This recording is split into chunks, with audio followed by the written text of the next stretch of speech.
These are ads that show up on phones. And if your business's website doesn't work on a phone, as sophisticated as this technology is, you're wasting the vast majority of your money on an advertising campaign like this. I told you, there's always a but. Some examples of what this looks like, and I think this is critical because a lot of folks in the room, or a lot of businesses that I meet with, sort of the takeaway is, okay, I sort of get it, but I don't know how to actually look at what I have online and understand if what I'm doing is working. So the audience participation portion of the section. Have you heard of Ken Jennings? Yes. Ken Jennings holds the world record for consecutively winning on Jeopardy. How many times did he win? It's like 22. Come on, man, 77 times. All right, I've given you Everest. How tall is the summit of Mount Kilimanjaro? 19,340 feet tall. Who, Mark, was the MVP of the 1983 World Series? You don't know this? Rick Dempsey, catcher, Baltimore Orioles. Why don't you know this? Because there's no need for you to know any of this stuff. Because Google knows all of it. The sum repository of all human knowledge sits in your pocket. And no matter how inane the next argument you have with a friend, when did Benson first air? 1979. Who was the star? It was Robert Guillaume, of course. Was it or was it not? Yes, it was. A spin-off from the classic 70s sitcom Soap. Just look it up.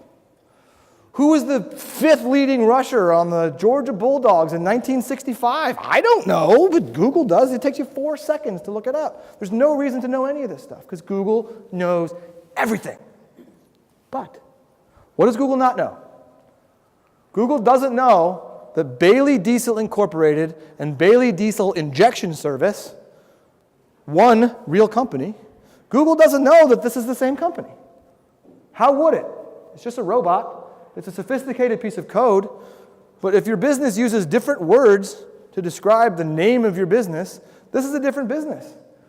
And when people are searching for diesel truck service in and around Paducah, Kentucky, where this business is located, they couldn't be found because Google didn't know who they were.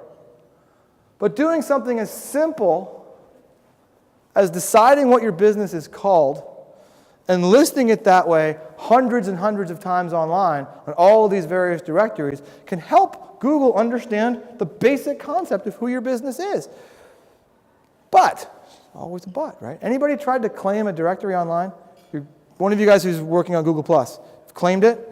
So tell me, you can raise your hand and call me on it if I'm making this up. But one of the reasons that these are important, remember, you've been known to cheat, right? So these guys go to Google and they say, don't trust Daniel, because he's been known to cheat. Trust me. Trust my directory. Because the information that I have about Daniel's business, I'm going to make him prove it. And Daniel tells me that he runs the local Spatula City franchise at 123 Spatula Drive. Great. I'm going to send Daniel a postcard in the mail to 123 Spatula Drive. And I'm going to give him 72 hours to get it out of the mail. And Daniel's told me online that his phone number is 123-4567. Great.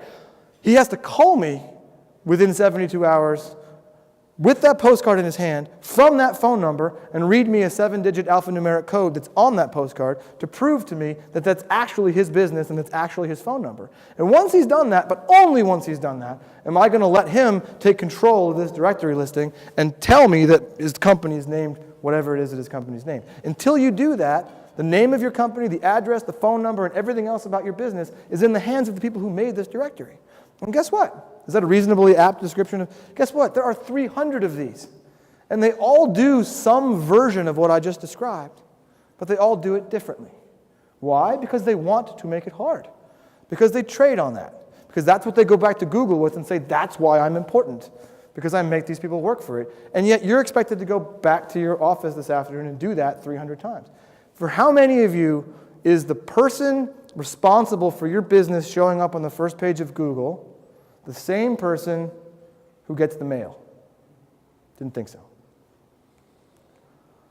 Social media, one more time. I meet with business owners all over the country all the time. I talk to business owners who don't show up on the first page of Google, whose websites don't work on phones, who have no ratings and reviews about their business, or maybe they have one and it's really awful. But they always have Facebook pages. How many of y'all have Facebook pages for your business? Right? Most. 10 times as many as have Google+. And then I ask them, okay, well, who does it for you? And they invariably tell me, oh, my business partner's niece, she's one of those millennials. She does it for me. Like, oh, okay. So that business partner of mine I told you about, his mom, 81, Hawaiian, both knees replaced, doesn't speak English, can't drive. She balances her checkbook, not online, but with a pen, every month. I know this because my business partner, Troy, does her finances for her. She's amazing at it. Do you want to let her do the books for your business? Why not? But that's what you're doing by letting your partner's niece run your Facebook page. You're going to let her make your TV commercial too? How about some billboards? Cut some radio spots for you? Probably not. I ask these businesses, I'll ask you, what's your message? What are you trying to communicate on Facebook to the 950 million people who use it for 2.5 hours a day? This is the most successful, most heavily used website that has ever been created. And local businesses the world over are letting their business partner's niece decide what you look like, what your message is. This would be a great website. This is a salon.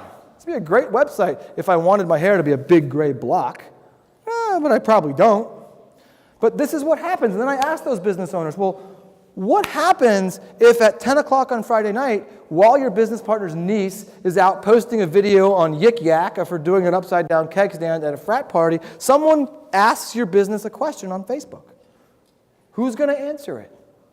What if they say something that you don't like about your business on Facebook? Your 19-year-old business partner's niece is the one you're going to trust to control your business's message and reputation on the most heavily used website in the history of humankind? I wouldn't. I would no sooner do that, like I said, than invite me back to help you put a roof on a house or defend somebody in court. It's crazy.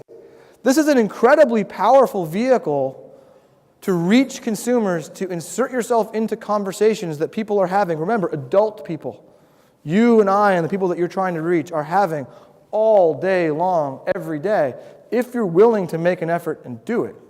If you're going to let your business partner's niece do it, you're going to get this. Where's my pointer? Well, whatever, the gray blob. And I would argue that a site like this is what we might call addition by subtraction. You're better off not having it. Because I turned it off, that's why. Now I got my clicker back. Yeah, there's the gray blob. This is what a social media site for a business looks like when it's working. This is actually the Chamber of Commerce in Madison, Wisconsin. When my old mentor, Steve Case, showed up to give away $100,000 to a local business as part of a startup accelerator, they didn't type, Steve Case was here, and put people to sleep. They showed pictures of it. And they tagged people, and they inserted themselves into conversations. Because that's what people do on Facebook. They have conversations. They do not go onto Facebook for you to sell to them. People do not go onto Facebook to buy products. They don't want to hear about your grand opening or your 50% off or your new store or the new product. They don't care. If you want to tell people about those things, do them in email.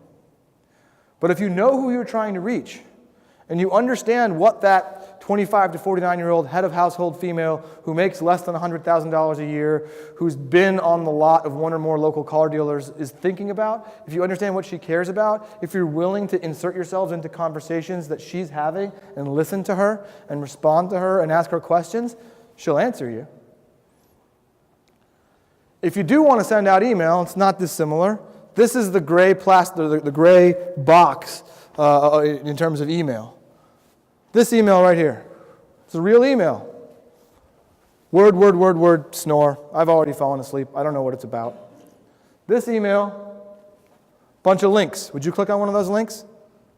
It's probably how the North Koreans hacked Sony. But these are real examples from not long ago of real businesses sending out emails to real people. Just like the gray block on a Facebook page.